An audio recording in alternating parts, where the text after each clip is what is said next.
This week on the Rumors Comedy Cast, Jordan Welwood talks to wrestler turned comedian Greg Warren and tries to convince him to fall off the wagon with both booze and drugs. Follow us at Rumors Comedy on Facebook, Twitter, Instagram, YouTube, iTunes, everywhere, and check us out at www.rumorscomedyclub.com. Welcome to Rumors Comedy Cast, episode question mark. We're here with Greg Warren. Just got into town. Welcome to Winnipeg. Thanks, man. It's good to be here. Yeah. So how was the show? How did the show go tonight? I thought you were going to ask me about acid. Oh, okay. Have you ever done acid? No. No, I haven't. Do you want to? No, not especially. Okay. I think it's a little late to get started. Is it? Yeah, I think it's like I haven't done any drugs, man. No, nothing. Nothing. Yeah. Yeah. And I don't know. I think 46 is kind of not the time when you want to start. Do you feel like, I almost would think you've done good going so far without, maybe why not throw caution to the wind at this point? You think so? Yeah, like not start with acid maybe, don't do that, but... You think in 46 years, like, that I haven't had more convincing arguments to do drugs than that? It's true. I don't sell them, so... Yeah. It's, you're like, this guy, he's making a lot of sense right now, let's do it. Yeah. Maybe it'll be the thing.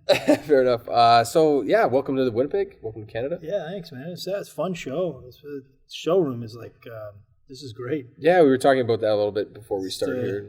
You can just, I don't know, you can just sort of walk into, it's rare that I do a club that I've never done before. Mm-hmm. And then you can just walk in and be like, oh, they got it right. You know, just the bones of it are perfect for comedy. The vibe, yeah. We had a pretty solid night tonight. It's Tuesday. Yeah, man. Yeah, some clubs aren't even open on a Tuesday. A lot of clubs are not open on a Tuesday. Yeah, so we just give away tickets in the streets and herd people in here from mental institutions. Oh, good. Yeah. And that's how we get going on a Tuesday. Do you have kind of a routine when you get into a new city?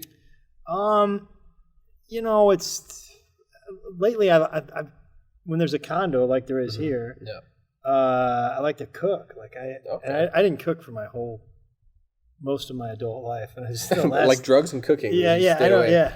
In the last few years, I started cooking. So cool. I just find a grocery store and a Starbucks. You got a go-to dish that you like to do?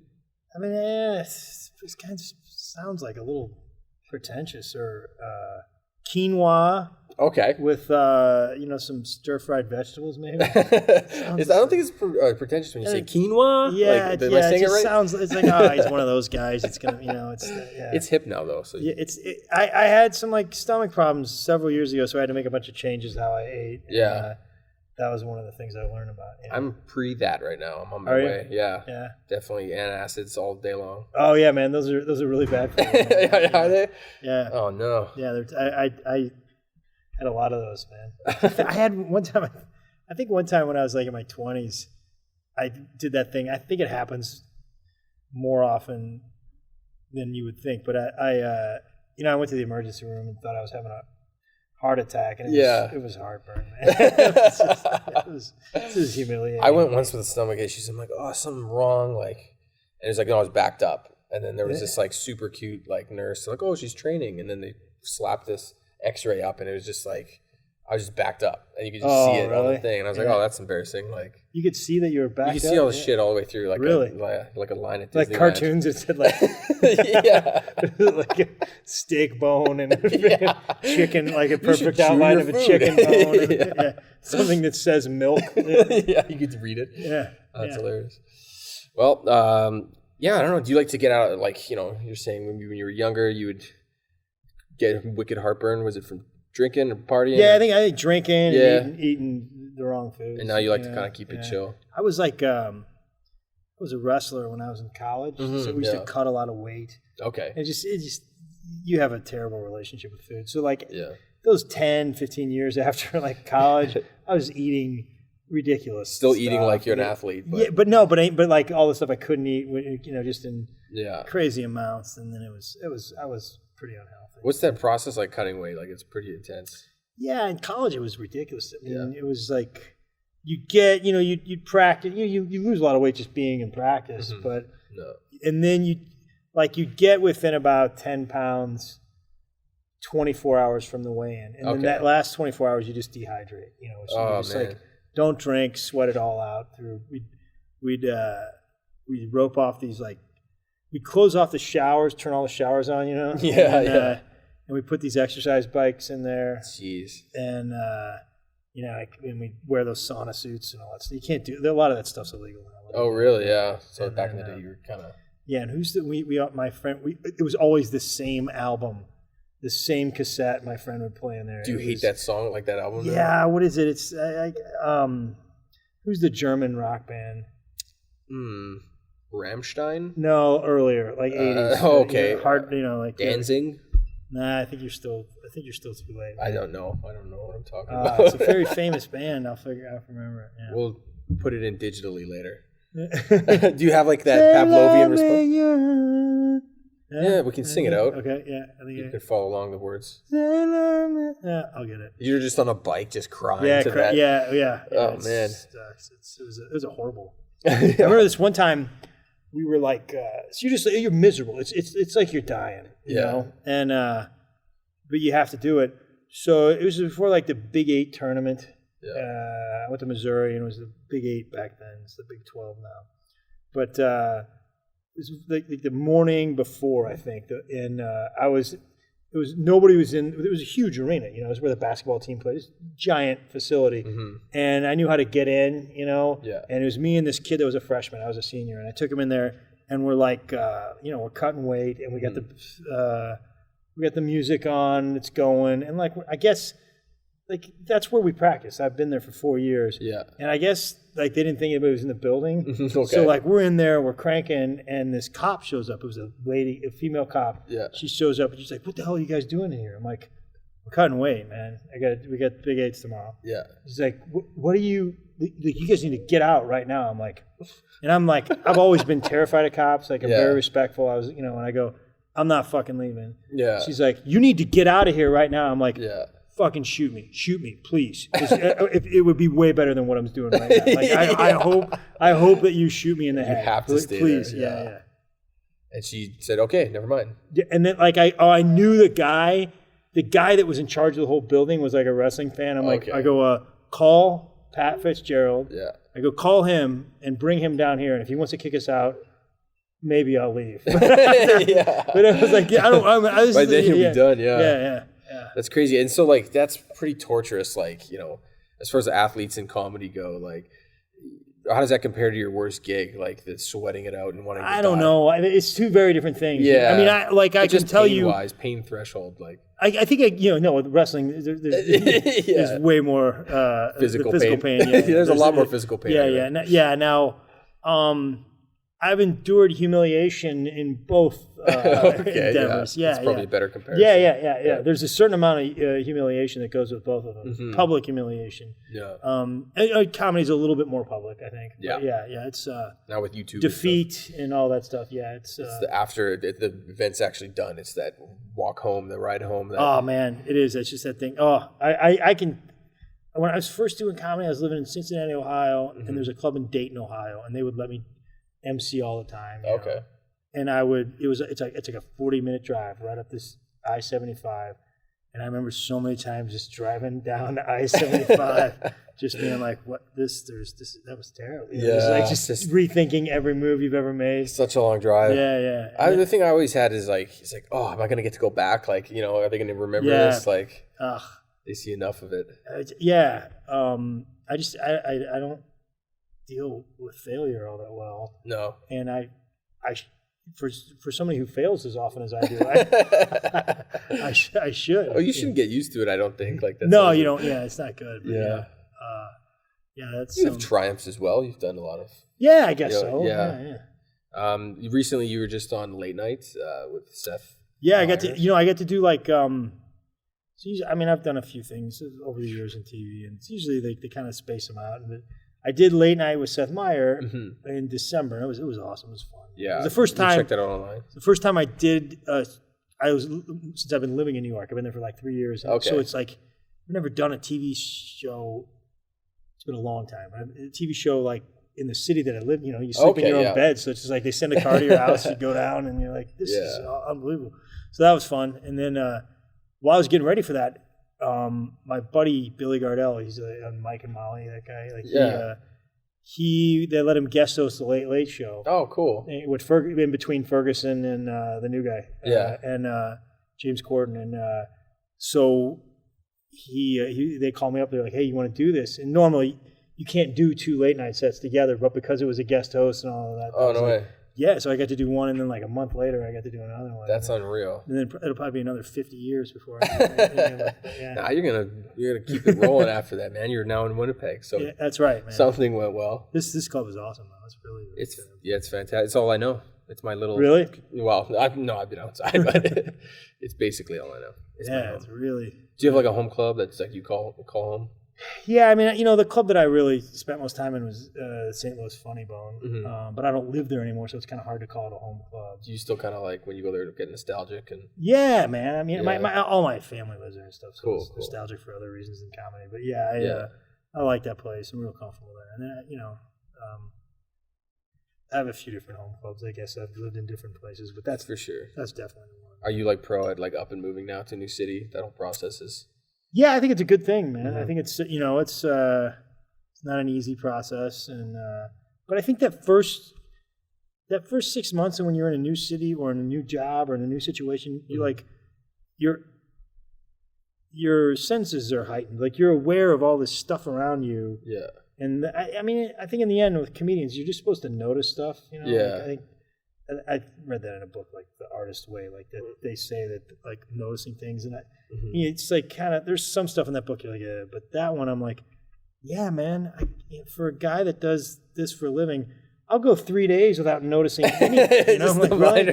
Could I at least just poke my head up every now and be like, oh yeah, let's Yeah. But when you're in that like a new city or a new environment, I think you're just like everything around you like this, and like your writing just goes off the charts. Yeah, like and New material, York, right? Yeah, the material you generate really fast. Yeah, what's the kind of most shocking thing I guess for like New York is New York. It's this. Yeah. All the different people and the stories that you're probably going to get out of it. But what's the first thing that really stuck out when you first moved there? You've only been there for 3 years, so. Yeah, I mean, I guess it's that. I mean, there's mentally ill people everywhere, I guess, but in New York, you're just face to face with them more often. Okay. So, like, because you're on the subway, you're walking. Yeah. So you're just there. There's not a windshield in between you and all the crazy people. They're on the other side of the tracks. They're like right there. Yeah. You guys are living together. You're there the whole time. Yeah, that's crazy.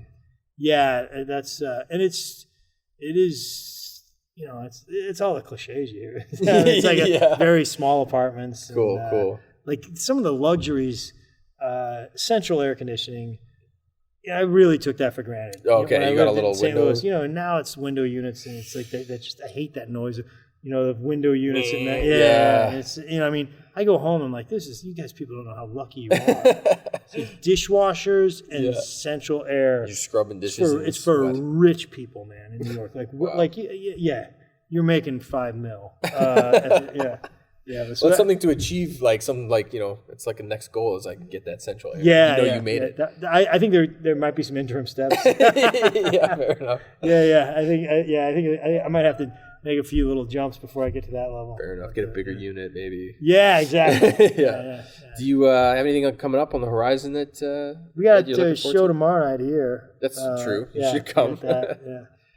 John could get it up. Yeah, we got that. It's Wednesday. It's the burger night. Oh, is it burger night on Wednesday? It's like you show up early, you get a free burger. Oh, nice, man. You show up at 6, so you're going to see a lot of people like. Some people are going to be doing this. Oh, that's great. Yeah, good for just comedy. a heads up. Just a heads up, those burger people. I saw I was in the men's room, and I saw like one of those like an advertisement for the Berg thing. Okay. And there was like some play on words about Berg or whatever. Yeah, early Berg special. Yeah, early Berg special. And this is how stupid I'm like I don't get it.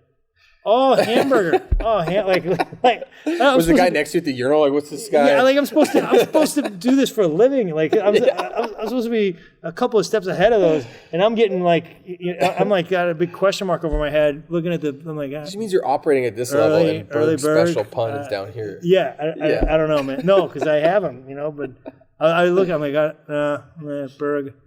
Oh yeah, that's good. That's awesome. Did you write that? No. Okay. You hired a copywriter for that? Yeah, they shot down my idea. The early lettuce. I don't know. I got nothing. I like that. Thank you. There's something there. There's something there. I'm going to write it down. I like that. Yeah, workshop yeah, it works. Throw it around a little bit. Yeah, that's a good one. Go to the show. Yeah.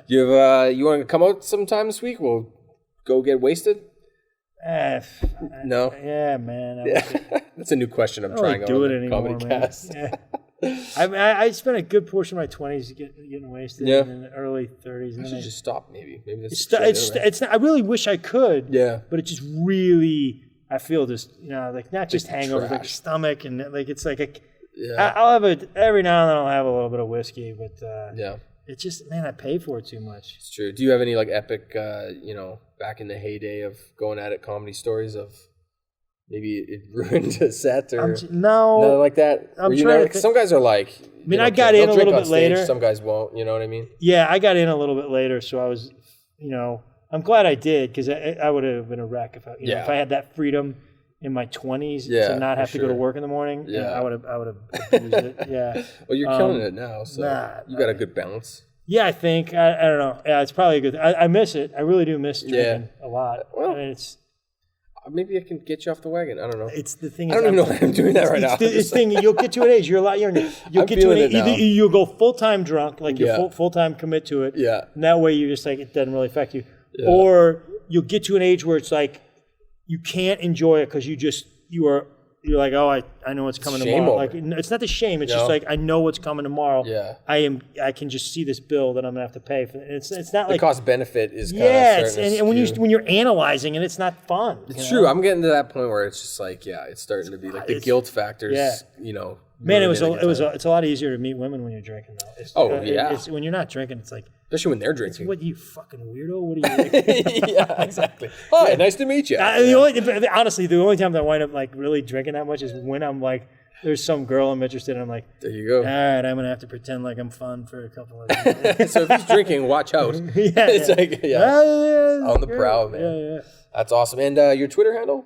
We'll check it out there for the viewers. At Greg Warren. At Greg Warren. Very straightforward. Yeah. You like Twitter? You have fun on there? Yeah, man. I think it's kind of. I mean, I resisted it at first, and then I think it sharpens you up a little bit. And there's like some stuff that I'll put on there that wouldn't work in my act. Yeah. And then there's some stuff that's like, I can tell like it's this random thought, and you put it down there, and it's like structure's not right. But there's something that'll a couple of those things wound up being like really good jokes in my act. Oh, cool. So it's like, it's another excuse to write. Yeah. It's just like, usually if I just sit down and write, and I come with something like, oh, that would be a good, whatever. Wicked. Well, check that out. Greg Warren, you can check me out at Jordan Welwood, 10 on Twitter, and check out the Rumors Comedy Cast on Facebook and iTunes. Thanks a lot for coming in, man. Oh, is this it, man? Yeah, thanks, buddy. Yeah. Thanks for having me. This is a lot of fun. It's easy peasy. Thanks, John. Yeah, all set. All right, is that what you're looking for? That's yours. That's it. Thank you, girls. Yay! You should keep their sad applause in. Yeah. At the end. An audience of 2. You get a shot of them. Yeah, them like busily doing their work, not paying attention. Yeah. Yeah, it was fun. That's easy.